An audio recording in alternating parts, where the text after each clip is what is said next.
What's up, everybody? You already know who it is. It's DripGodDero, and I'm back at you guys with another banger.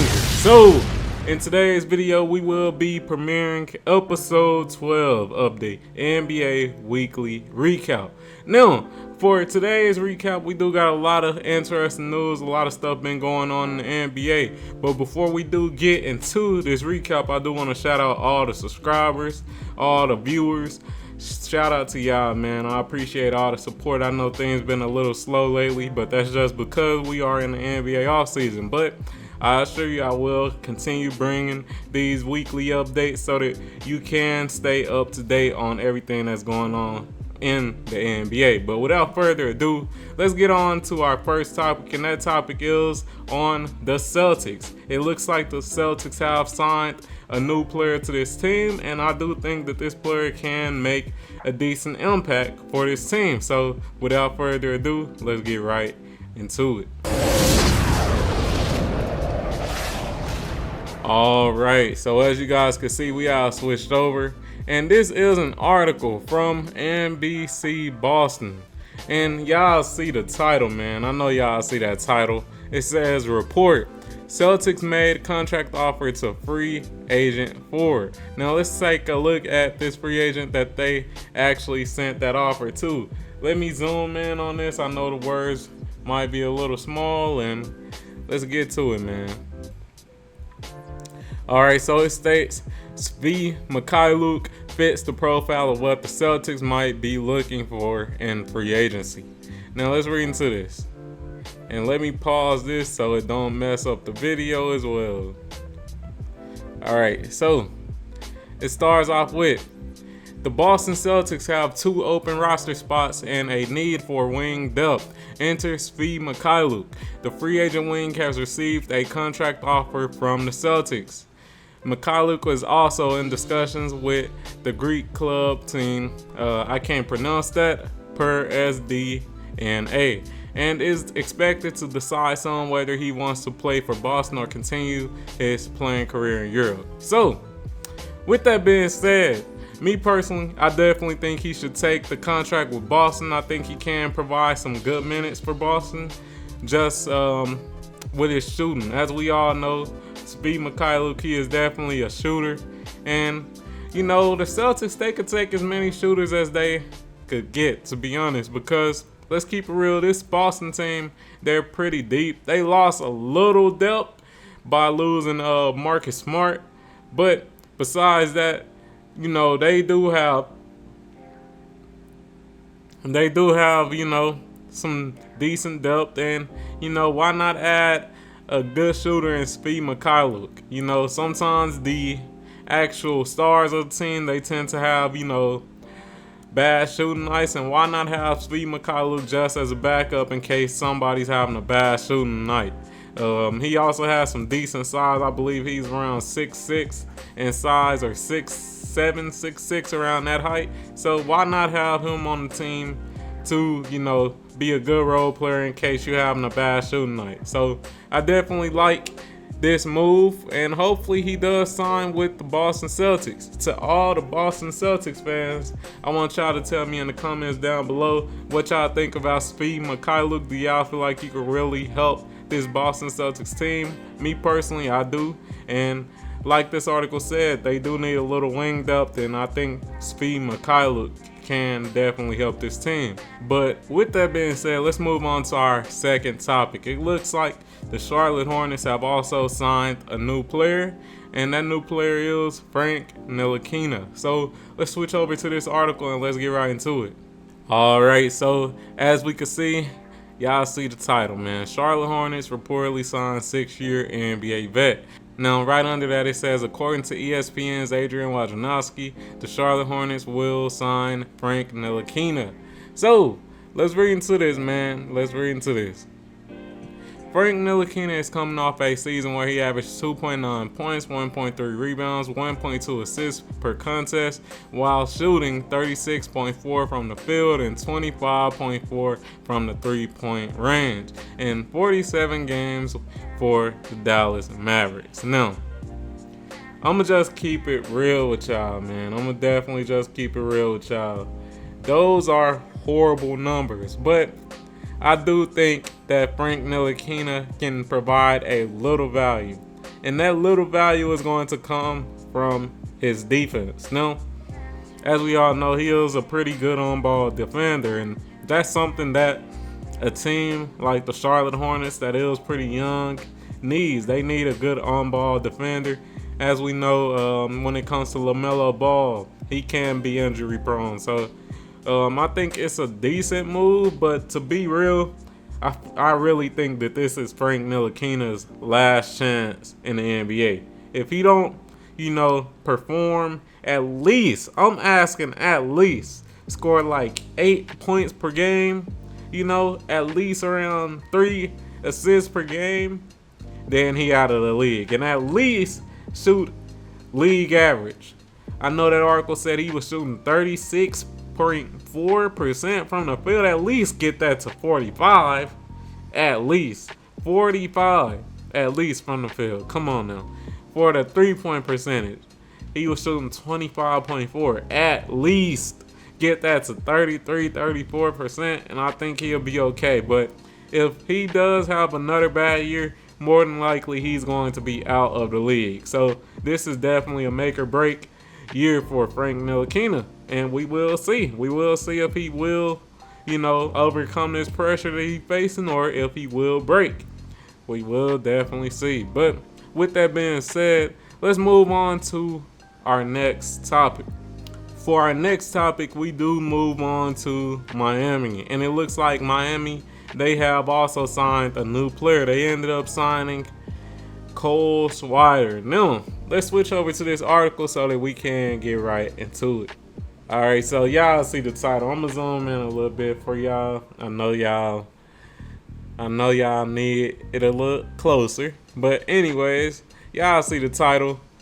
Breaking: Miami Heat reportedly signed recent Lakers player. So let me pause this video so it don't fuck it up, as I always say, and let's get to it. According to Shams Charania of The Athletic and Stadium, the Miami Heat will sign Cole Swider. So I'm going to just keep it real. I know a lot of y'all probably don't know who Cole Swider is, but thankfully, because I'm a Lakers fan, I know who he is. And I'll give y'all my thoughts on him once we do read into the article, but let's get it. Alright, so it starts off with Cole Swider is coming off his rookie season in the NBA, where he averaged 1.3 points and 1.0 rebounds per contest in 7 games for the Los Angeles Lakers. Last month, the Lakers released Swider, which made him a free agent available to sign with any team in the league. So, man, I know y'all reading this, especially the Miami Heat fans. I know y'all reading this 1.3 points per game, 1 rebound per game, and y'all thinking, why did we sign this dude? No, I'll explain why they signed him. No, Cole Swider, he has a lot of potential. He's very similar to a player that the Miami Heat have on their team already, aka Duncan Robinson. And what I mean by that is that Cole Swider, he is a 3-point specialist. When he was playing for the Lakers, for the Summer League and things of that nature, one of the big drawing points towards him was his shooting. We seen a lot of things similar to Duncan Robinson, especially in the Summer League last year, where he would go around, certain picks and just pull up for the 3. And that's what he will be providing for this Miami Heat team. As we know, the Miami Heat, they lost a lot of their role players.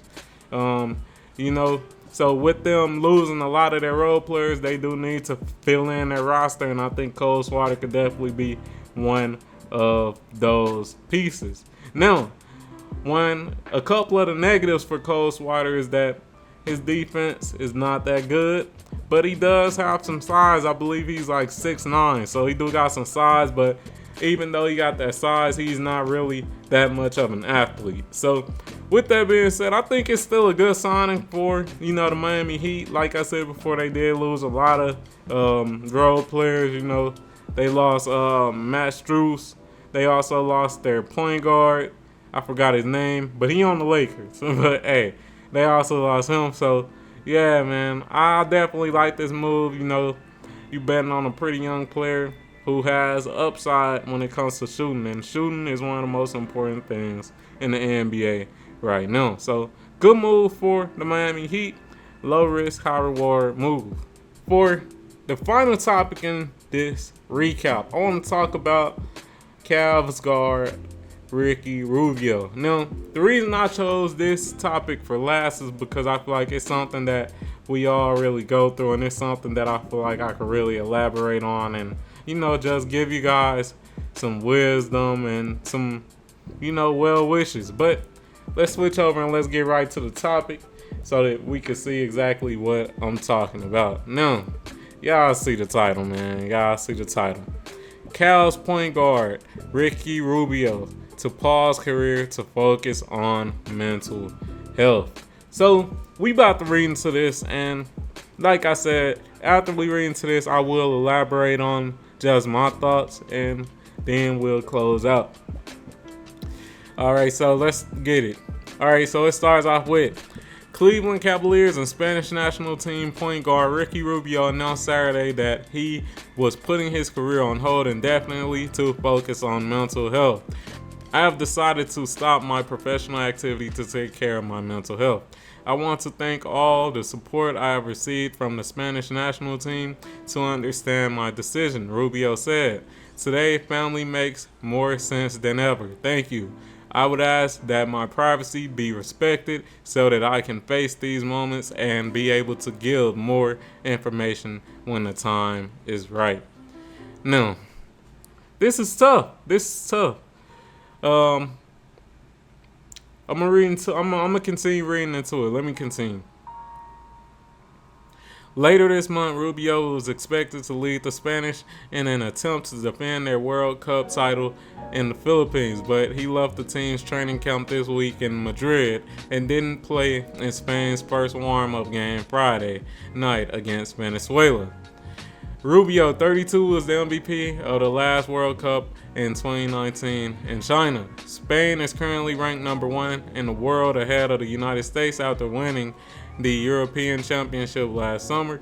The Spanish are already without the injured guard Lorenzo Brown, a start in the run to the Eurobasket title. Now, this is definitely tough.